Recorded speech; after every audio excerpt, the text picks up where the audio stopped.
Student welcome to another class of the chapter P block element. और हम P block element class 11th के with respect पढ़ रहे हैं।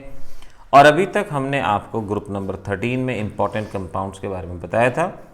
प्रीवियस क्लास के अंदर हम बात कर रहे थे बोरिक एसिड के, और बोरिक एसिड के विद रिस्पेक्ट ये दो एनसीईआरटी के क्वेश्चन हैं। पहला क्वेश्चन है क्वेश्चन नंबर 11.5, वर्कशीट जो आपको दी गई है आप उसमें देख सकते हैं। इस बोरिक एसिड प्रोटिक एसिड, ये यहाँ पर क्वेश्चन पूछा गया है। क्या बोरिक एसिड एक प्रोटिक एसिड की तरह बिहेव करता है?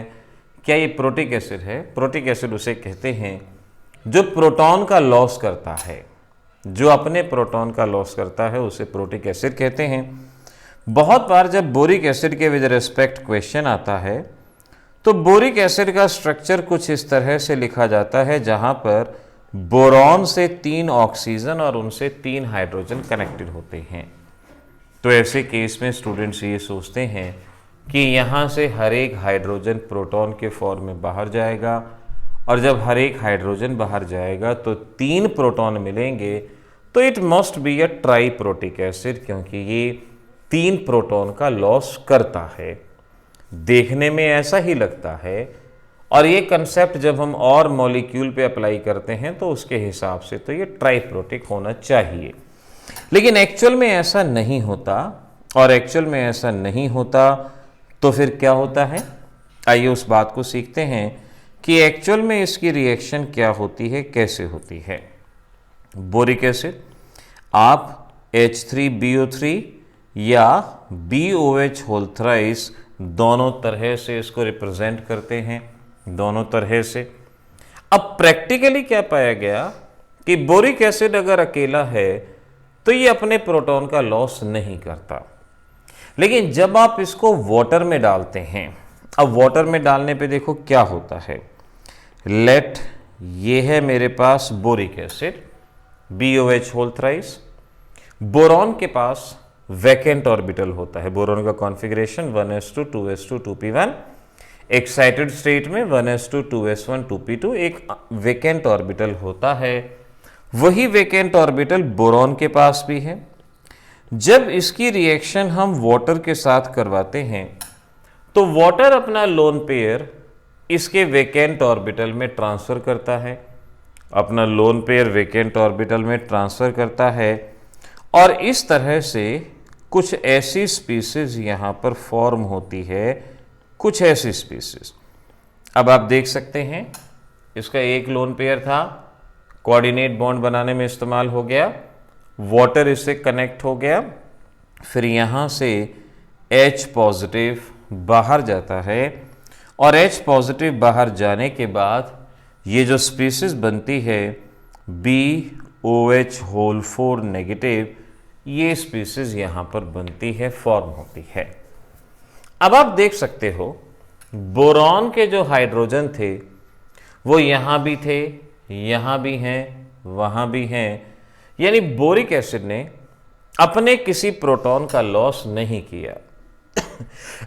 जो प्रोटॉन बाहर गया वो वाटर में से बाहर गया, बोरिक एसिड ने अपने प्रोटॉन का लॉस नहीं किया, क्योंकि बोरिक एसिड अपने प्रोटॉन का लॉस नहीं करता तो ये प्रोटिक एसिड नहीं होता, ये प्रोटिक एसिड नहीं है। वाटर में डालने पे ये प्रोटॉन देता है, और वाटर में डालने पे जब प्रोटॉन देता है उसे अर्हीनियस एसिड के नाम से पहचाना जाता है। तो ये प्रोटिक एसिड नहीं है, अर्हीनियस एसिड है। जो वाटर में एक H आयन देता है उसे मोनोबेसिक एसिड कहा जाता है, मोनोबेसिक। तो लिखो जरा, क्या लिखेंगे, जो मैं डिक्टेट करता हूं वही लिखो। Boric acid is not a protic acid, boric acid is not a protic acid because loss of H ion takes place from water, loss of H ion takes place from water, hence it act as monobasic acid. ये monobasic acid की तरह behave करता है, ये protic acid नहीं होता। ये आपने इस क्वेश्चन का जवाब यहां इस तरह से याद रखना है। तो इंपॉर्टेंट क्वेश्चन एनसीईआरटी का, ऐसे ही आप ये क्वेश्चन देखो, explain what happen when boric acid is heated.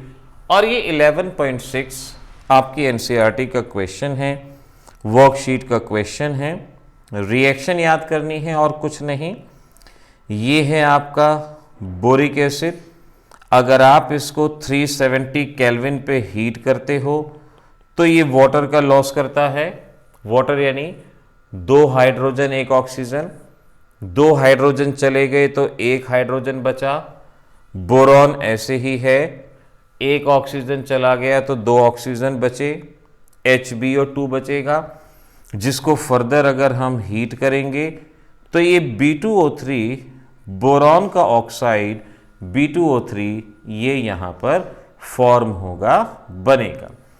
इस तरह से ये बोरिक एसिड के विद रिस्पेक्ट जो क्वेश्चन हैं, प्रिपरेशन वगैरह जो प्रीवियस लेक्चर में बताया मैंने आपको, इन सारी चीज़ों को इसी तरह से लर्न करें। सारी चीज़ें याद रखोगे तो कहीं भी ऐसी चीज़ नहीं आएगी कि भाई आपका कोई क्वेश्चन छूटे, आप सभी क्वेश्चन सॉल्व कर पाओगे।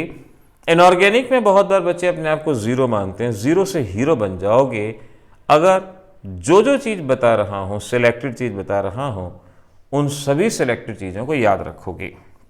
नाउ ग्रुप 13 में oxide and hydroxide, oxide and hydroxide, अब इन पे भी जो क्वेश्चन बनेंगे वो हम यहाँ पर सीखते हैं। ऑक्साइड एंड हाइड्रोक्साइड, जैसे बोरॉन ऑक्साइड बनाता है B2O3, ट्राई ऑक्साइड बनाते हैं, Al2O3, गैलियम बनाएगा Ga2O3, इंडियम बनाएगा In2O3, थैलियम बनाएगा Tl2O3। जहां तक हाइड्रोक्साइड की बात है, ये बोरॉन बोरिक एसिड है तो हाइड्रोक्साइड, लेकिन एक्चुअल में ये बोरिक एसिड है। एल्यूमिनियम हाइड्रोक्साइड यहां पर बनेगा, गैलियम हाइड्रोक्साइड बनेगा, गैलियम यानी OH होल थ्राइस कहा जाएगा। इंडियम हाइड्रोक्साइड यहां पर बनेगा और थैलियम हाइड्रोक्साइड यहां पर बनेगा, ये हाइड्रोक्साइड। अब इनकी एक नेचर याद रखना कि ये जो पहला मेंबर है ये एसिडिक होता है, पहला मेंबर B2O3 भी और BOH होल थ्राइस भी, पहला मेंबर एसिडिक। अगले दो मेंबर एम्फोटेरिक, एम्फोटेरिक यानी एसिड के साथ भी रिएक्ट करते हैं, बेस के साथ भी रिएक्ट करते हैं, एम्फोटेरिक मेंबर इनको कहा जाएगा। तो ये याद रखना पड़ेगा कि कौन एसिडिक कौन बेसिक। मल्टीपल चॉइस के क्वेश्चन आते हैं कि इनमें से कौन सा ऑक्साइड एसिडिक है, कौन सा बेसिक है। तो यहाँ से अगर याद रखोगे तो थोड़ा सा बात बनेगी। अगला ऑक्साइड बेसिक होता है, हाइड्रोक्साइड भी बेसिक होता है, और सबसे लास्ट वाला यहाँ पर स्ट्रॉन्ग बेसिक, इसे स्ट्रॉन्ग बेसिक कहा जाएगा। ये स्ट्रॉन्ग बेसिक यहाँ पर बनता है। तो इस तरीके से डाउन द ग्रुप ऑक्साइड हो, हाइड्रोक्साइड हो, बेसिक कैरेक्टर इंक्रीज होता है। आपसे क्वेश्चन पूछे जाते हैं, बताइए इनमें से कौन सा ऑक्साइड एम्फोटेरिक है। तो भाई पहला एसिडिक है, अगले दो एम्फोटेरिक हैं, अगला बेसिक है, फिर आपका स्ट्रॉन्ग बेसिक है। इस तरह से आप इसको याद रखो, इधर उधर कोई ज़्यादा उलझने की ज़रूरत नहीं है। अपनी वर्कशीट का क्वेश्चन नंबर 11.8 देखो, कहा गया है right the reaction to justify the amphoteric nature. Right the reaction to justify amphoteric nature, justify amphoteric nature of aluminium. Aluminium कह लो या एल्यूमिनियम के कंपाउंड कह लो, इनकी एम्फोटेरिक नेचर बतानी। अभी मैंने बताया ना आपको कि बोरॉन के एसिडिक, एल्यूमिनियम गैलियम एम्फोटेरिक और बाद में बेसिक। अब अगर एल्यूमिनियम के पूछा है तो आपने सिंपल रिएक्शन बतानी है। अब ये रिएक्शन आपको याद करनी है, twice aluminium, twice NaOH, 6H2O, और इस तरह से ये ट्वाइस NaAlOH होल 4 और thrice H2, NaAlOH whole 4 thrice H2, क्योंकि एल्यूमिनियम बेस के साथ रिएक्ट कर रहा है तो एल्यूमिनियम कैसा हो गया, एसिडिक हो गया। ऐसे ही ट्वाइस एल्यूमिनियम 6HCl और ये दे रहा है AlCl3 थ्राइस H2। अब ये क्योंकि एसिड के साथ रिएक्ट कर रहा है तो ये बेस हो गया, तो यहाँ एसिडिक वहाँ बेसिक, और इस तरह से ये एम्फोटेरिक बिहेवियर यहाँ पर शो करेगा। ये एम्फोटेरिक बिहेवियर इसका कंसिडर किया जाएगा। इस तरह से आपको ये क्वेश्चन जो इन टॉपिक के बेसिस पे पूछे जाते हैं, एनसीईआरटी के और भी क्वेश्चन हैं, अभी डिस्कस करेंगे हम ग्रुप 13 के बारे में ही कुछ क्वेश्चन और हैं, अभी हम उसके बारे में बात करेंगे क्योंकि 13-14 के कुछ कंबाइन से क्वेश्चन लेंगे। तो इसीलिए पहले मैं ग्रुप 14 के बारे में बात करता हूं।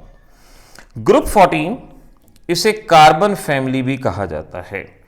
This is called as carbon family. Element हैं कार्बन, सिलिकॉन, जर्मेनियम, टिन और लेड, ये मेंबर।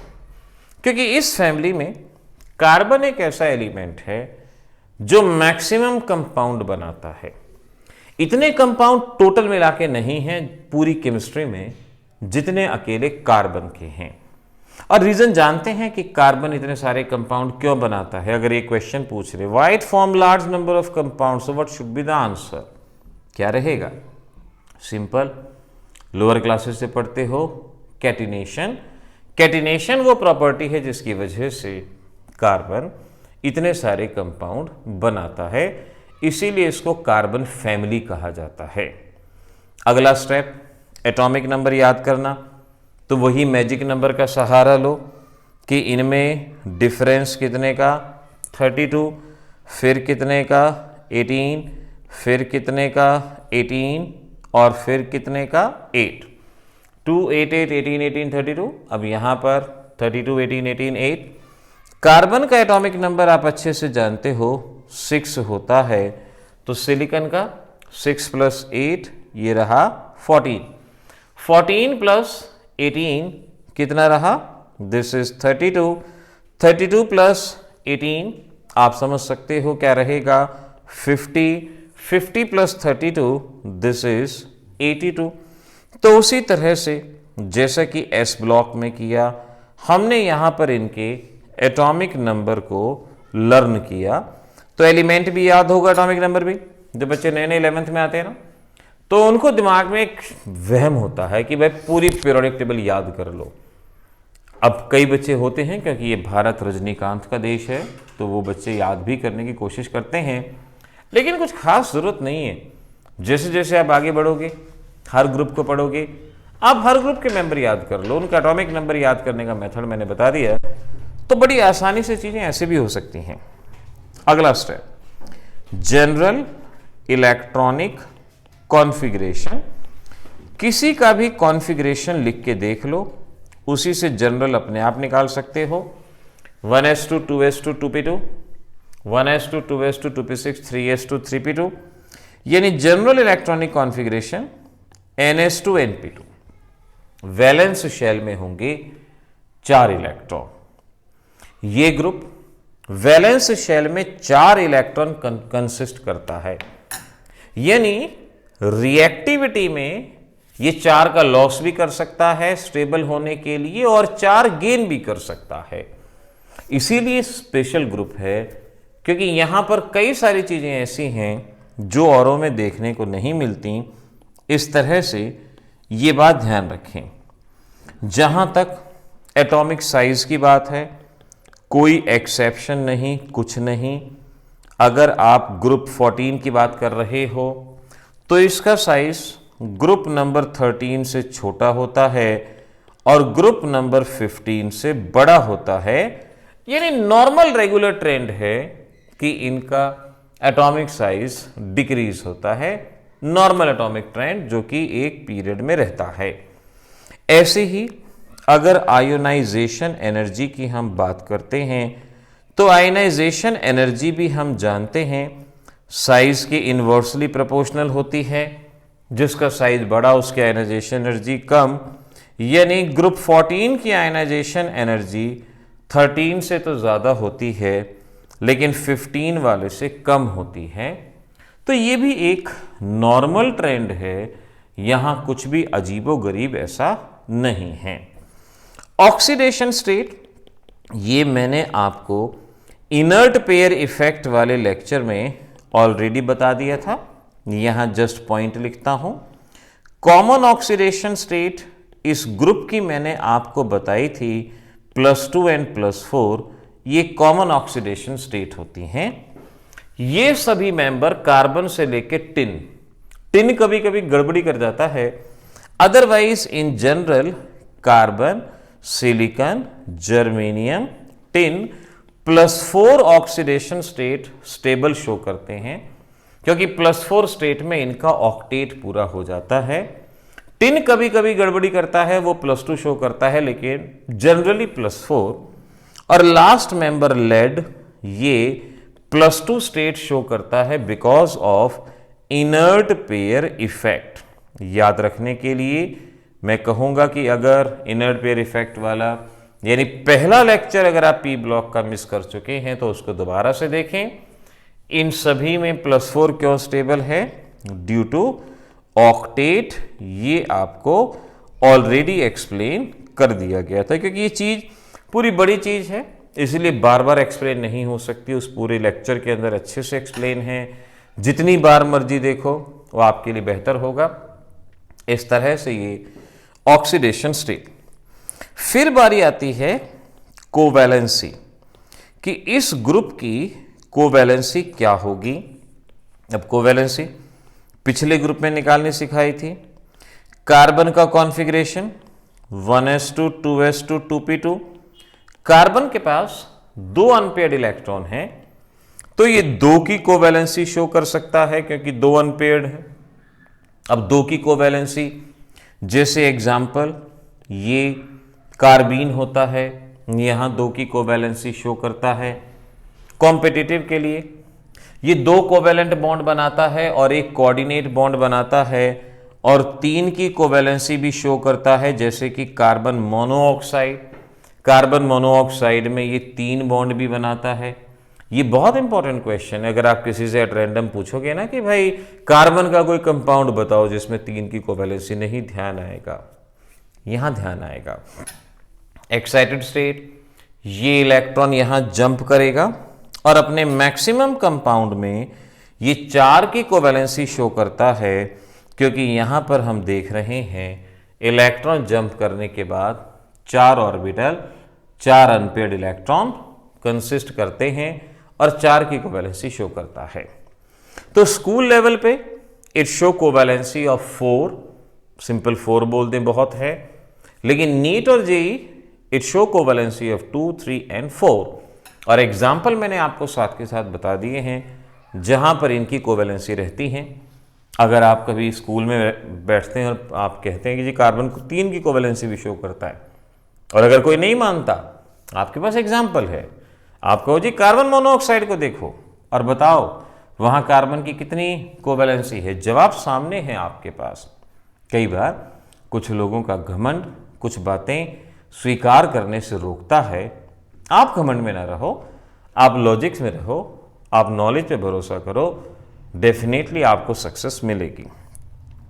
बाकी के मेंबर जो सिलिकॉन और उसके बाद वाले 1s2 2s2 2p6, then it is 3s2 3p2, ये इसका ग्राउंड स्टेट। थर्ड शेल में वैकेंट डी सब शेल भी होती है।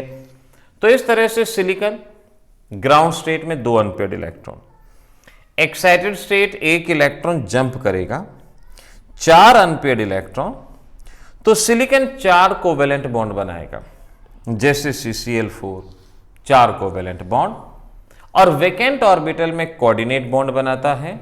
जनरली ये 2 कोऑर्डिनेट बॉन्ड और 4 कोवैलेंट, यानी हायर कोवैलेंसी ये 6 की शो करता है, और जैसे ये 4 वाली SiCl4 में और SiCl6-2, तो कॉमन कोवैलेंसी 4 और हायर कोवैलेंसी 6।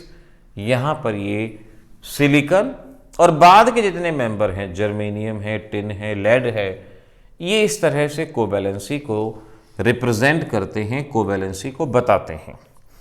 अब जरा क्वेश्चन देखिएगा, Y SiCl6-2 is possible but CCl6-2 is not, explain। ये तो बनता है लेकिन वो नहीं बनता। जवाब सामने ही है। ये कैसे बनता है? जब सिलिकॉन 4 क्लोरीन के साथ कोवेलेंट बॉन्ड बनाता है और d ऑर्बिटल में, वेकेंट ऑर्बिटल में 2 कोऑर्डिनेट बॉन्ड बनाता है और इस तरह से ये 6 की कोवैलेंसी यहां पर शो करता है। लेकिन कार्बन 4 अनपेयर्ड इलेक्ट्रॉन है, सिर्फ 4 ही बॉन्ड बना सकता है, ज्यादा बॉन्ड नहीं बना सकता। So we can say carbon can not show covalency of 6। यही लिखना है आपने जो मैं बोल रहा हूं, carbon can not show covalency of 6 due to absence of vacant d orbital. Vacant d orbital ना हो पाने की वजह से ये ऐसा नहीं कर सकता। एक और इंपॉर्टेंट क्वेश्चन जो यहां पर आता है, इसको तो आपने इंपॉर्टेंट मार्क करना है। Why SiCl4 can be hydrolysed, SiCl4 can be hydrolysed but CCl4 does not और कैन नॉट, एक्सप्लेन करना है। SiCl4 का हाइड्रोलिसिस हो सकता है, CCl4 नहीं। या ये आ जाएगा कि भाई SiCl4 वाटर से रिएक्ट करता है, CCl4 नहीं करता। क्यों नहीं करता? अब समझो जरा, जब SiCl4 वाटर से रिएक्ट करता है तो क्या रिएक्शन होती है, जरा ये जानो। This is SiCl4। अब मैं इसको ऐसे लिखता हूं, सिलिकॉन 4 क्लोरीन, ये है SiCl4 हमारे पास। इसके अंदर हम पानी डालते हैं, वाटर डालते हैं। वाटर के पास लोन पेयर है और अभी बताया था कि सिलिकॉन के पास वेकेंट ऑर्बिटल होता है। वेकेंट ऑर्बिटल होता है, ये लोन पेयर ट्रांसफर करता है और इस तरह से शुरुआत में एक ऐसी स्पीसीज बनती है जहां पर आप देख सकते हो कि वाटर सिलिकॉन के साथ कोऑर्डिनेट बॉन्ड बनाता है, कोऑर्डिनेट बॉन्ड बनाता है इस तरह से। फिर यहां से HCl बाहर चला जाता है, HCl बाहर जाता है और ये ऐसे बचता है Cl, Cl, Cl और ये क्लोरीन चला गया तो ये OH उसकी जगह पे, ये OH, तो कोऑर्डिनेट बॉन्ड बना, ये रिएक्शन हुई, OH आया। ऐसे ही तीनों क्लोरीन भी 3 वाटर से रिप्लेस होते हैं, 3 वाटर की रिएक्शन करते हैं। ऐसे ही पहले कोऑर्डिनेट बॉन्ड बनता है और फिर तीनों के तीनों क्लोरीन भी रिप्लेस हो जाते हैं और ये पूरी रिएक्शन कुछ इस तरह से यहां पर होती है। ये जो स्पीसीज है H4SiO4 सिलिसिक एसिड इसे कहा जाता है, सिलिसिक एसिड ये बनता है। अब ये रिएक्शन है SiCl4 की। अब आप ध्यान से देखो, जब वाटर रिएक्ट करता है तो वो कोऑर्डिनेट बॉन्ड बनाता है। सिलिकॉन ने कितने बॉन्ड बना रखे हैं, काउंट करो कितने बॉन्ड हैं। 1 2 3 4 5, 5 बॉन्ड। सिलिकॉन 5 की कोवैलेंसी शो कर सकता है क्योंकि उसके पास वेकेंट d ऑर्बिटल होता है। लेकिन कार्बन के पास तो वेकेंट ऑर्बिटल होता ही नहीं, अभी बताया था, और कार्बन 5 की कोवैलेंसी नहीं शो कर सकता। जब कार्बन 5 की कोवैलेंसी नहीं शो कर सकता तो ऐसा स्ट्रक्चर नहीं बनेगा और ऐसा स्ट्रक्चर नहीं बनेगा तो रिएक्शन नहीं होगी। जवाब लिखो, carbon can not show covalency of 5, carbon can not show covalency of 5 due to absence of vacant d orbital, hence CCl4 cannot be hydrolyzed with water. Hence CCl4 cannot be hydrolyzed with water, ये आप वहां पे बताएंगे। अगली चीज आती है pi bond formation pi bond formation, और इस पूरे के पूरे ग्रुप में सिर्फ कार्बन ही है जो पाई बॉन्ड बनाता है। Only carbon can form pi bond due to small size. इसका छोटा साइज होता है तो कार्बन पाई बॉन्ड बना सकता है और कोई एलिमेंट पाई बॉन्ड नहीं बनाता। अब इस पे भी देखो क्वेश्चन आता है, इंपॉर्टेंट क्वेश्चन है, Y CO2 is a gas, CO2 is a gas, whereas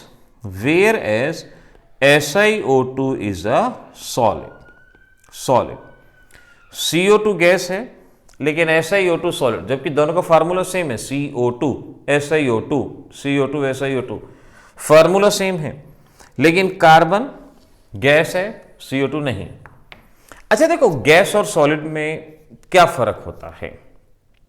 solid में पार्टिकल एक दूसरे के नजदीक होते हैं, उनमें अट्रैक्शन होता है, गैस में अट्रैक्शन नहीं होता। अब कार्बन की वैलेंसी कितनी होती है? 4। सिलिकॉन की भी कितनी होती है? 4। तो कार्बन का क्या है?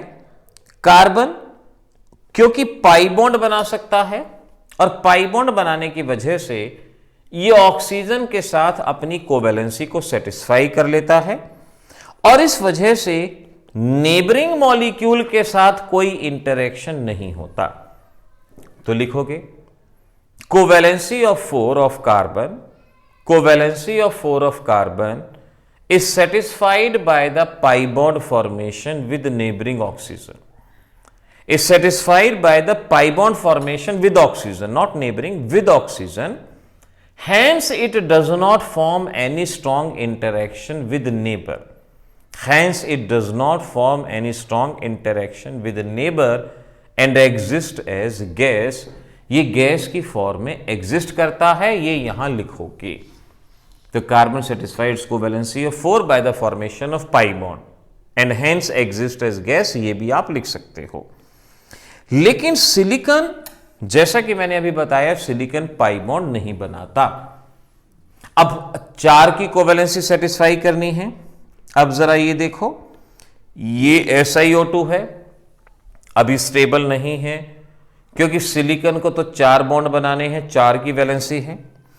ऐसे ही इसके नेबर में एक और SiO2 है, इसके नेबर में एक और SiO2 है, इसके नेबर में एक और SiO2 है। सिलिकॉन को 4 बॉन्ड बनाने हैं लेकिन इसने तो 2 ही बनाए हैं, तो पाई बॉन्ड बना ले, नहीं बना सकता क्योंकि साइज बड़ा होता है। साइज बड़ा होगा तो लेटरल ओवरलैपिंग नहीं होती, ये बॉन्डिंग में एक्सप्लेन किया था। तो अपनी कोवैलेंसी को सेटिस्फाई करने के लिए हर एक सिलिकॉन 2 नेबरिंग मॉलिक्यूल के साथ बॉन्ड बनाता है। हर एक सिलिकॉन 2 नेबरिंग के साथ बॉन्ड बनाता है। इस तरह से नेबर्स के साथ स्ट्रॉन्ग फोर्सेस ऑफ अट्रैक्शन बनते हैं और ये सॉलिड की फॉर्म में एग्जिस्ट करता है और CO2 गैस की फॉर्म में एग्जिस्ट करता है। SiO2 में लिखोगे, since size of silicon is bigger it cannot form pi bond. Since size of silicon is bigger, it cannot form pi bond. In order to satisfy its covalency of 4, silicon forms strong bond with 2 other neighbor. Each silicon form 2 strong bond with 2 other neighbor, hence exist as solid. ये solid की तरह exist करता है, ये अब आप यहां पर बताओगे। This is the important question, याद रखना। ऐसे ही एलोट्रॉपी आपसे पूछा जाता है, किसे कहते हैं? एलोट्रॉपी का मतलब है, लिख लो मेरे साथ, पहले डेफिनेशन लिख लो। Existence of an element, existence of element in more than one form, in same physical state, यानी जब एक सब्सटेंस एक फिजिकल स्टेट में एक से ज्यादा फॉर्म में एग्जिस्ट करता है, एक से ज्यादा फॉर्म में, जैसे कार्बन डायमंड भी बनाता है, कार्बन ग्रेफाइट भी, अब ये है तो कार्बन ही, और ये फुलेरीन्स भी बनाता है, फुलेरीन्स भी बनाता है। तो कार्बन सॉलिड स्टेट में कई फॉर्म में एग्जिस्ट करता है, डायमंड, ग्रेफाइट, फुलेरीन, लैम्प ब्लैक, कोल वगैरह कई तरह से। तो एक ही फिजिकल स्टेट में अलग अलग फॉर्म में एग्जिस्ट करता है, इसे एलोट्रॉपी कहा जाता है। अब जहां तक आपको इनके कुछ एक दो स्ट्रक्चर पता हो, जैसे डायमंड sp3 हाइब्रिडाइजेशन, हर एक कार्बन 4 अलग कार्बन से टेट्राहेड्रली अरेंज होता है। हर एक कार्बन 4 कार्बन से, ये कार्बन और 4 कार्बन से टेट्राहेड्रली अरेंज होता है। एक ऐसा स्ट्रक्चर बनता है जो हार्ड होता है, एब्रेसिव होता है, और चीजों को कट करने के लिए इसका इस्तेमाल करते हैं, और ये बैड कंडक्टर होता है। बहुत सारी प्रॉपर्टी हैं, मैं जो इंपॉर्टेंट प्रॉपर्टीज हैं सिर्फ उसके बारे में बात कर रहा हूं, और ये तो आप छोटी क्लासेस से पढ़ते आए हो। ग्रेफाइट में क्या होता है, sp2 हाइब्रिडाइजेशन होती है, और ग्रेफाइट में एक इस तरह का स्ट्रक्चर होता है। चलो इसका स्ट्रक्चर भी यहां पर साथ के साथ देख लेते हैं। ग्रेफाइट में कुछ इस तरह का स्ट्रक्चर ऑब्जर्व होता है, वी कैन से, जैसा कि हम यहां बनाने की कोशिश कर रहे हैं, और एक और बना दें इसके अंदर ही, ये ऐसे। ग्रेफाइट में क्या होता है, देखो, हर एक कार्बन सपोज ये कार्बन है, अपनी लेयर में 2-3 कार्बन से कनेक्ट होता है, अपनी लेयर में 3 कार्बन से, और एक अपनी लेयर छोड़ के अगली लेयर में एक और कार्बन से कनेक्ट होता है।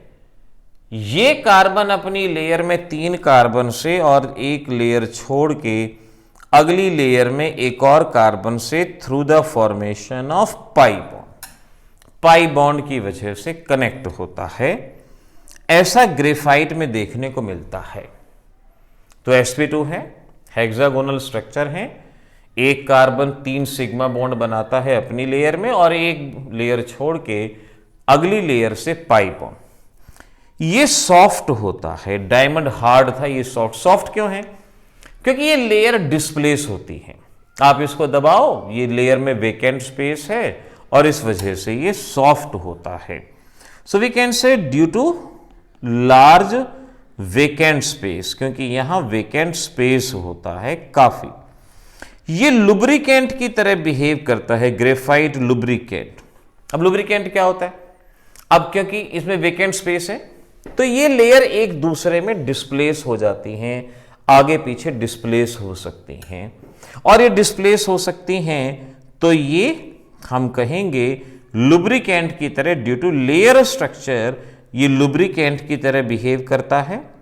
ये कंडक्टर होता है इलेक्ट्रिसिटी का, पाई इलेक्ट्रॉन है, पाई इलेक्ट्रॉन वीकली बॉन्डेड होते हैं, और इस वजह से ये इलेक्ट्रिसिटी का कंडक्टर। अभी पता है एक नंबर का क्वेश्चन बनेगा, diamond is hard, graphite is soft, Y?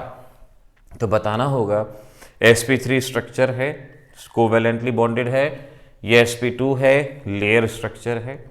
ये एब्रेसिव है, ये एब्रेसिव नहीं है क्योंकि ये हार्ड होता है इसीलिए एब्रेसिव है। अगले हैं फुलेरीन्स। फुलेरीन्स कार्बन के नए एलोट्रॉप हैं, इनमें हाइब्रिडाइजेशन sp3 होती है, sp3, और इसमें क्या होता है ना, 60 carbon, C60, C80, C120, C240, बहुत सारे कार्बन यहां अपने आप अरेंज करते हैं, और ये कुछ इस तरह का स्ट्रक्चर देते हैं, कुछ इस तरह का, जो या तो बॉल की फॉर्म में होता है या ट्यूबुलर फॉर्म में होता है। बॉल या ट्यूबुलर फॉर्म में ये स्ट्रक्चर, हर एक कार्बन 4 से और कार्बन होंगे, वो और कार्बन से कनेक्ट होंगे, यानी बहुत सारे कार्बन होते हैं। तो ये एक बॉल जैसा स्ट्रक्चर देता है, इसीलिए इसे बकी बॉल भी कहा जाता है। इस फुलेरीन को बकी बॉल भी कहते हैं या इसे बकमिनिस्टर फुलेरीन भी कहा जाता है। सारे नाम याद रखना, बकमिनिस्टर फुलेरीन, बकी बॉल, या ये ट्यूबुलर स्ट्रक्चर बनाते हैं तो बॉल या ट्यूबुलर लाइक स्ट्रक्चर होते हैं। कार्बन फाइबर बनाने में इसका इस्तेमाल होता है, नैनो टेक्नोलॉजी में फ्यूचर है ये कार्बन की केमिस्ट्री का, फुलेरीन इनको कहा जाता है। और जहां तक इनकी प्रॉपर्टीज की बात है, आप इनकी कुछ प्रॉपर्टीज याद रख लेना। पहली प्रॉपर्टी है ये स्ट्रॉन्ग इसलिए क्योंकि सभी बॉन्ड सिग्मा बॉन्ड होते हैं। टेंसाइल स्ट्रेंथ ज्यादा होती है क्योंकि स्ट्रॉन्ग सिग्मा बॉन्ड होते हैं। और पाई इलेक्ट्रॉन नहीं है इसीलिए बैड कंडक्टर होते हैं इलेक्ट्रिसिटी का, ये बैड कंडक्टर की तरह बिहेव करते हैं, ध्यान रखो। यहां जरा एनसीईआरटी वर्कशीट में क्वेश्चन देखना, क्वेश्चन नंबर 11.29, और इसमें कहा गया है what do you understand by inert pair effect, हो चुका। सेकंड एलोट्रॉपी, हो चुका। थर्ड कैटिनेशन, जानते हैं ना, self linking property of carbon is called as catenation. हमारा ये क्वेश्चन यहां इस तरह से हो जाएगा। क्वेश्चन नंबर 11.25, वर्कशीट अपने साथ रखना। 11.25 वर्कशीट में देखो, what are allotropes, sketch the structure of two allotropes carbon and diamond, what is the impact of structure on properties. आपसे कहा गया है डायमंड और ग्रेफाइट का स्ट्रक्चर बनाएं और इनके स्ट्रक्चर का प्रॉपर्टी पे क्या इंपैक्ट होगा। हाइब्रिडाइजेशन बताओ, स्ट्रक्चर बताओ, हार्ड है, सॉफ्ट है, एब्रेसिव है, नहीं है, good bad conductor, good conductor. हो गया क्वेश्चन, आपका क्वेश्चन यहां पर सॉल्व हो जाएगा, ये ध्यान रखना। Question number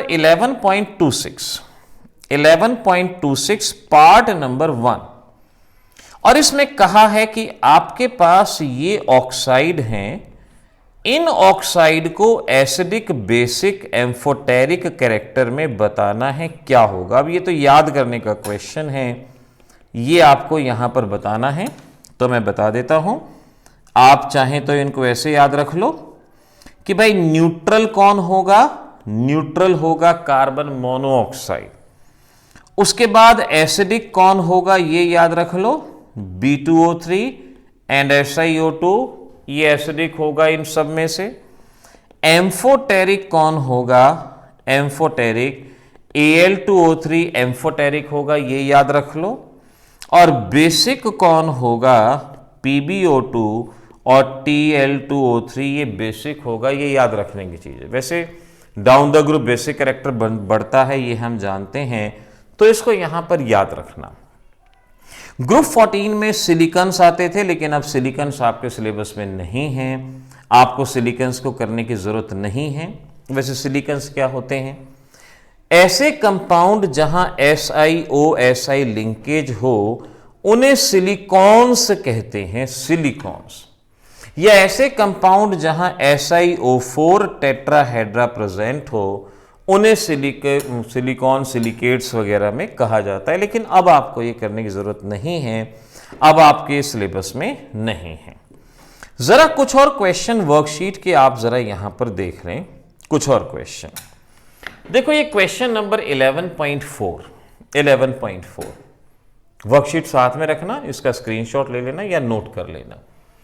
consider the compound BCl3 and CCl4, how will they behave with water.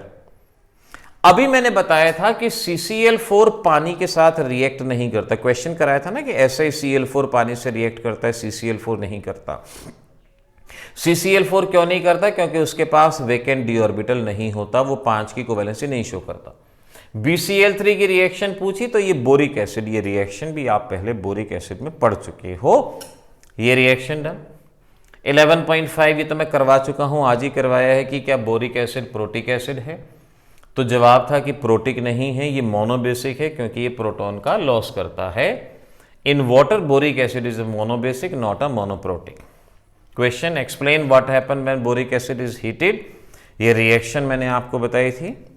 H2O का लॉस होता है, तो थ्योरी में लिखो तो बहुत अच्छा, डायरेक्ट भी कर सकते हो तो भी अच्छा, ये बात यहां पर ध्यान रखी जाएगी।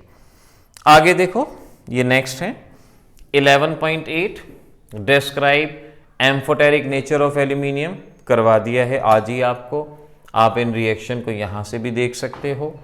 11.15 हो चुका है, BCl3 का डायपोल मोमेंट 0 होता है, वो आपको बता दिया था, क्योंकि resultant of individual bond movement cancel the effect of each other.